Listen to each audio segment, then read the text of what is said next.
of the state. Yo, this is Millennial Sport Talk. I'm Jeff, and this is episode one of, if you haven't realized that by now, a sports video blog. We're mainly going to be covering NFL, NBA, college basketball, college football. Focus obviously ACC, SEC is the biggest areas that we're in, but we still look at all the games.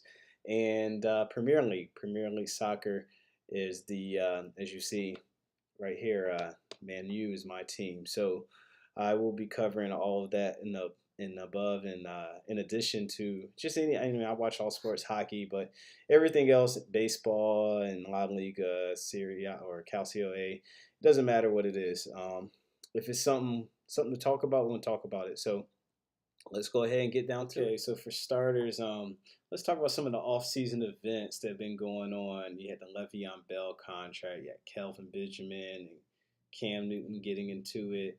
I am going to get into some predictions, not today, probably not this episode, maybe next episode. I want to see a few more preseason games before I really talk it up and make an official power ranking slash prediction here.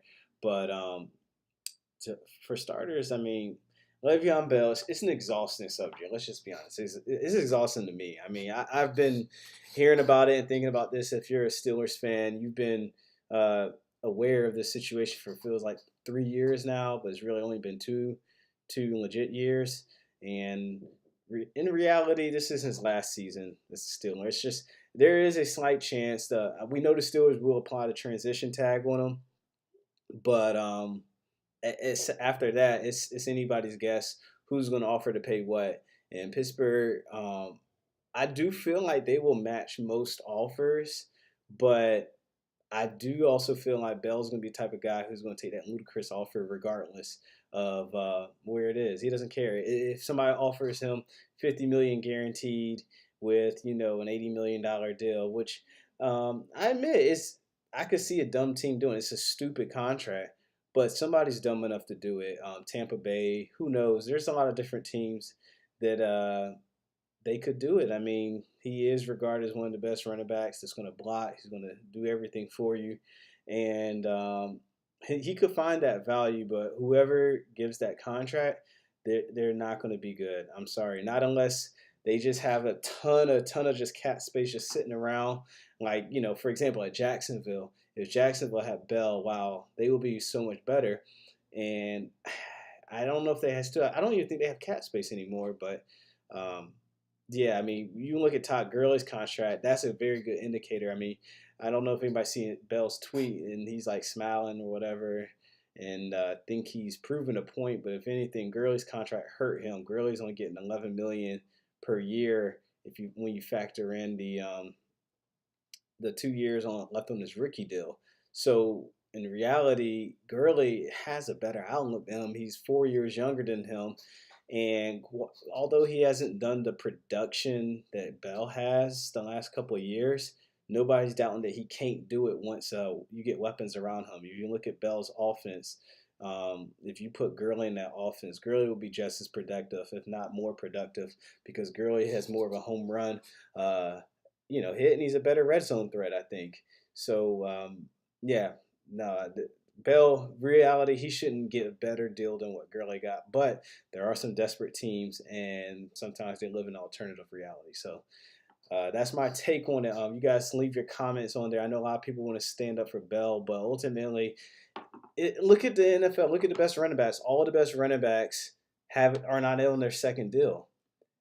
I can't. Can you think of the top 5 running backs who are not on their second deal? I mean, obviously Bell's still technically not on his second deal. I mean, yeah, he has been franchised, but no. Leonard Fournette, Ezekiel Elliott, David Johnson, Todd Gurley. That's 5 right there. And I don't think LaShawn McCoy. They're not better than any of those guys. So it's a young man's position, and Bell just isn't young anymore. So we should not pay that much money, but he's lucky that we're Super Bowl contenders and we're a little more desperate than usual. So we're going to pay him more than we should. So we'll see what other teams match. But that's all I got for that subject. Okay, so we've seen what 1 week of preseason. This is second week at the filming of this, and I mean, I'm not going to make any observations or anything. I'm not going to overblow Saquon Barkley's performance. But what I do want to talk about was, let's just put this out in the air, that Cam Newton and Kelvin Benjamin altercation. It, it's just what we needed during the preseason. It's not much things to talk about, but this right here, this is something that's a little juicy, just because I don't ride Cam a lot, and I actually like Cam. I'm not a Panthers fan, but Cam, it's funny how he gets by on certain things, but basically, I blame this situation on Cam, just because we know that Cam initiated the situation after Kelvin made it clear that he's not cool with Cam, right? So clearly, Cam, after hearing those comments that Kelvin said about him, which were pretty disrespectful, right? What is it? How does he try to do it? He goes joking, yeah, okay, he's trying to pretend to be joking. Let's be honest, passive aggressive. When you come up with a guy that's beefing with you and you push him, okay? He made contact while Kelvin was talking to somebody else, and made contact with him, pushed him. And then during the meeting, shooed the other guy away. So, and Kelvin just wasn't having any of it, and that's why he just kept walking away. But obviously, for one reason or another, people are going to look at, well, Kim tried to squash the beef. He tried to talk. He was playing around. He wasn't serious. No, he was passive aggressive, and he was just disrespectful in how he shooed away, interrupted the conversation, and Kim, I don't think, yeah, I think Kim did that on purpose because he wanted to make Kelvin look bad. So on that note, we're switching gears to now just a outlook of the AFC versus the NFC. I told you that next episode is going to be the predictions for each division and who's going to make the playoffs. But as far as just strength of conference right now, I saw this come up a couple times. A lot of guys. I feel like obviously you're biased. So if your team's in one conference, you're going to think that's the best conference. If your team's in the other conference, typically you think that conference is stronger. But I will say right now there are a lot more people who do believe that the NFC, that's the popular opinion, that the NFC is the strongest conference. In the NFC, there's only one team in the NFC that's been consistently making the playoffs, consistently, a team to be feared year in and year out, and that's the Green Bay Packers. But if you're thinking of the best teams in the NFC, you're starting with Philly, Minnesota, LA, and then maybe you get to Green Bay. Every year in the NFC, these top teams don't replicate their success. We don't know for a fact who's going to be the best team in the NFC. Right now, everybody's just picking Philly because they won the Super Bowl. But last year, people were picking Atlanta. And the year before, they were picking Carolina. And the year before that, they were picking Seattle. So my point is that the only team that's consistently making the playoffs right now at this moment, that I don't even know if they're really going to make the playoffs this year. I mean, now that Minnesota came up, but that's Green Bay. And if you compare that to the AFC's had two perennial contenders now who have been dominating the conference for the past, decade or so. And that's the Pittsburgh Steelers and the New England Patriots. Obviously, the Patriots have been dominating the NFL, but the Steelers have also dominated the AFC at a bit of a higher level than Green Bay has, dating back some time. I mean, actually, I looked at the stats, and the wins are pretty much identical. The difference is that Pittsburgh, we have actually won our division more often than Green Bay has, and that's given the fact that we have too much more recent, contenders and playoff teams in our division than Green Bay has. Because Minnesota just now got good after what Brett Favre years. They haven't really been that competitive. But yeah, I mean, I think two's better than one, right? If you got to deal with two automatic playoff berths, consistent, prestige teams, and the Steelers and the Patriots versus just the Packers, who, let's be honest, the Packers have. But it's the fact that all you have is the Packers. The fact is that the AFC still has the Patriots, and then you got the Steelers. Now you can jump into the mix of these other teams that go up and down. We know Houston's going to be a force to be dealt with. Jacksonville is going to be, they're going to be tough. The Raiders got a new coach. We don't know what to make of the Raiders. They're going to be tough. Just given this their final year, and it's always hard to play Oakland in that city. LA Chargers. LA Chargers, every year they get massacred with injuries. I mean, I would assume that would happen again this year. But if they aren't injured, the Chargers can be just as good as the Vikings or the Rams. They're that talented. They will be dangerous. So don't ever sleep on the Ravens. And I guess after that, I mean, there's some other teams that may perk their head up. You know, nobody would have saw Buffalo being a solid team they were at the end of the season. But I just feel like if you're counting L's, you're going to look at Pittsburgh and New England as your schedule as an L. It's more like an L, unless you're one of two other teams in the NFL.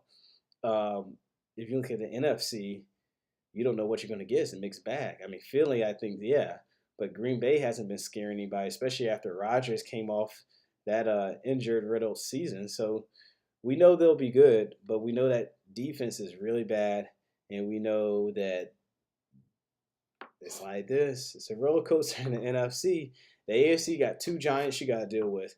I much rather deal with up and down teams than two consistent giants. So that's my pitch on why the AFC is still a bit stronger than the NFC. Okay, so last topic of this episode is Dez Bryant. Throw up the X, right? But you know, right now he's an ex-Cowboy and he doesn't have a home. You know you're desperate when you're entertaining the Cleveland Browns, but that's exactly who he's visiting on this Thursday. So we'll do a recap if he signs with them. But let's just take a moment to figure out, is this the best option for Dez? I mean, he's a 30-year-old receiver who needs an accurate quarterback. He can't really get much separation. And I mean, he is a red zone threat, so that's what he does have going for him. But he's also kind of iffy with his hands. He doesn't have sure hands. And I have my brother on the phone, who's NFL guru as I am. And Germ, what are you thinking? Who's the best fit for Dez Bryant this upcoming season, given the fact that they're going to need some type of salary cap? I don't know if you have a good idea who has cap space, but just think of good fits and don't say the obvious Tom Brady and the New England Patriots, because everybody goes to New England. You can put anybody in there. They're doing other things than just using talent to win football. So let's just leave that at that. But who do you think? Well, I really think that if you're Dez Bryant, the game is you got to get back at Jerry Jones. Jerry Jones is the one that cuts you. And so the only way you can really get back at Jerry Jones is to go to a team that will win the Super Bowl. So I definitely don't think the Browns are a good fit for Dez. Just not going to be in the cards. But but the other side to that, real quick, is if you, let's just say Redskins, right? And not to say that he would actually beat them, but like even the Giants, all right? Let's just say the Giants, because the Giants can beat the Cowboys easily. And if you add Dez Bryant with Odell Beckham and Saquon Barkley, you gotta like that fit. And if you can beat Dallas twice, in addition to playing Philly twice, they're not going to the playoffs. So yeah, I think the Giants are definitely a viable option for Dez. And that gets you everything. It gets you on a team that you think can be good, but you got to remember, Brandon Marshall joined the Giants last year thinking, okay, this is going to be a good team. We'll get the last hurrah to go to the playoffs. And it didn't quite go the way he thought it was going to go. So I'm always weary of the Giants, especially this year. You got Barkley. That should help the offense a lot. But at the same time, the Giants, I don't trust Eli Manning as far as Super Bowl contention goes. I mean, I understand what you're going with that, but Brandon Marshall, I think, played all of maybe 3 games, and then after Odell, who was already out, I think Brandon Marshall got hurt the first or second game, but Odell was out from the preseason. I don't think, he never suited up. So that's a little. That's not the point. Well, Besides I'm just that saying. point, I'm just saying it's a little harsh, but I accept the criticism of the Giants. But is there another team you think is a better fit, though? That's the question. the Falcons. The Falcons could definitely be a better fit. You would be playing, third role to maybe, battling out with Sanu. But Well, the Falcons could you definitely, forgot that the Falcons just spent a first round pick on the other Alabama receiver. that's Uh, your second option right yeah, there beside Julio Jones. yeah. So So I think that's kind of he'll be battling, Sanu for yeah, that third option. And he and probably that's upgrade there. yeah. So I'm gonna throw the Falcons out because if he's not gonna at least be the number two, he's not gonna want to even have a quote unquote battle for number three. These are pro athletes, and Dez Bryant has been a star for some time in his league. There's a reason why he's considering Cleveland. I do like for some reason I feel like beating out Sterling Shepard. Like Sterling Shepard's not a threat for him because he's a different type of receiver, and you can move him around. So Dez would have the other outside receiver spot with New York. I really like that. Obviously, I think Pittsburgh is a great fit for him because we have a I don't similar. think Pittsburgh's a good fit. Well, I'm just I saying. really don't. I know because you're paying attention to training camp and you're seeing what James Washington's doing and what Damon Patterson's doing. But, our situation with the Giants do where we got a running game. We have a guy that's going to take the double off of Dez, and we have a good passing game, much better than the Giants anyways. So just going by off of that, and Dez would be the bona fide second receiver over Juju. I don't care what you think about Juju. I disagree. I know you're gonna disagree, but he would walk into Steelers camp with the number two job. He wouldn't have to win it. He would just have to lose it. He wouldn't have to win it. He would have to lose it if he walked into the Steelers practice facility today. Well, you also have to think about the personality match with the team. Can the team handle another loquacious wide receiver, to put it? That's a big question that I don't think that anybody has the answer to.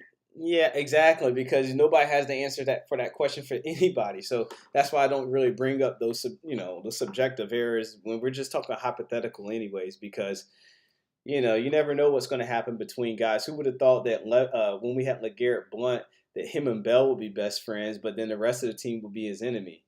But other than that, is there any other candidates you like to throw out there? No. No. So really, it's just the Giants and Falcons you like. I think the Giants. I agree. I definitely agree with the Giants. And Philadelphia would have been a great destination. I think still is. I just don't know what kind of cap space they're working with either. They had just signed. I don't think with their system that they run, it's really compatible with Dez Bryant's skills. They run a lot of check downs. They run a lot of quick get open, quick schemes. They don't really throw to contested receivers like that, and I just don't think it will work well with. He wants to showcase his ability and prove that he can still play. And you're not going to really do that in a place with Philly where they spread the ball around a lot, they check down a lot, they screen. They're a very good screen passing team.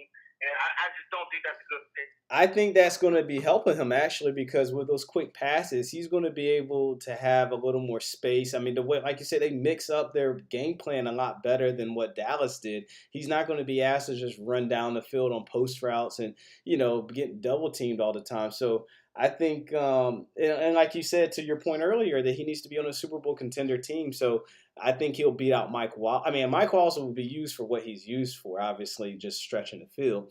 But they also signed like Marcus Wheaton. Marcus Wheaton will get cut. He might get cut anyways. But there's room for him. I agreed on the other point that he may not get the stats and the looks that he's really going for. But, really any good team, I think, could use a Dez Bryant if you ask me, too, because Dez Bryant is a winner. Well, he considers himself a winner, and I think the same way you saw him going at 15-1 season, he had terrible stats that year, but he was okay with it because they were winning. He was emotional with it. He was having a good time because they were winning, and as long as you're winning, that's going to cure a lot of things. So, and as long as everybody else shares that desire to win, because let's just be honest, Dallas has not been a winner his entire time there. I mean, they've had up and down like seasons, like I was talking about earlier with the NFC. They have a really good season one year, and the next year they're back down to 8-8 or something. Um, so I think that consistency, if he can get into a system that's accustomed to winning, I would like to see how his personality changes or how he blends with a team that is successful and expects to be successful. Because I think that's another thing Dallas did. They didn't have that same mentality that Pittsburgh Steelers and New England Patriots, and I don't want to say a Philadelphia Eagles right now has, and I don't think the Giants have that either. But that's why there's pluses and minuses for every team. But I think that's going to cover it for this episode. So again, thanks for listening in. And this is just once again our millennial perspective on the sports worlds. And next episode we'll get into the predictions and possibly some Premier League. So that'll be episode 2 or 3. I don't know how I'm gonna split it up, but all right, peace.